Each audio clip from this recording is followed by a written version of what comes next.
বাসে বসে বসে বোর হচ্ছিলাম গাইস।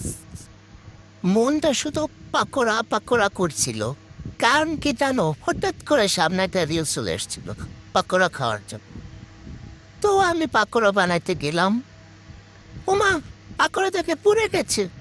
সরি গাইজ, পুড়ে যায়নি, এটা হচ্ছে কালো পাকোড়া। কালো বুনা কালো পাকোড়া। আয় হায়, তোমাদেরকে জানাবো টেস্ট কেমন হয়েছে পাকোড়ার। দেখো তো, অন্ধকারে লুকিয়ে যাচ্ছে পাকোড়াটা, আমার খুঁজে পাওয়া যাচ্ছে না। ইস, না না গাইস, এটা কালো পাকোড়া তো তাই দেখতে পাচ্ছি না।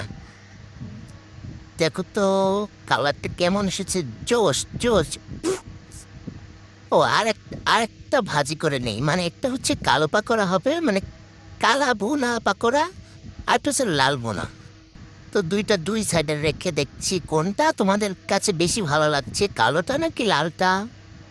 কমেন্ট করে জানা অবশ্যই, কালোটা কেমন হবে আর লালটা কেমন হবে। হুম, মানে কালোটা তো অন্ধকারে খুঁজেই পাচ্ছি না। তোমাকে দেখতে পাচ্ছ কালোটা কোথায়?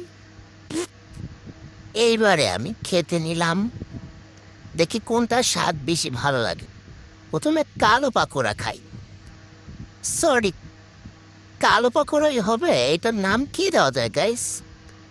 তোমরাই দিয়ে যাও নামটা, এটার নাম কি দেব? কালো পাকোড়া? তো একটু কালো পাকোড়াটা একটু টেস্ট করে দেখি।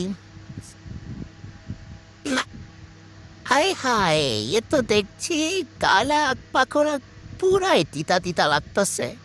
না না, এটা তো খাওয়া যাবে না, এটা রেখে দেই। এবার আমি একটু লাল পাকোড়া খেয়ে দেখি কেমন। চাসনি একটু খেয়ে দেখি। হুম,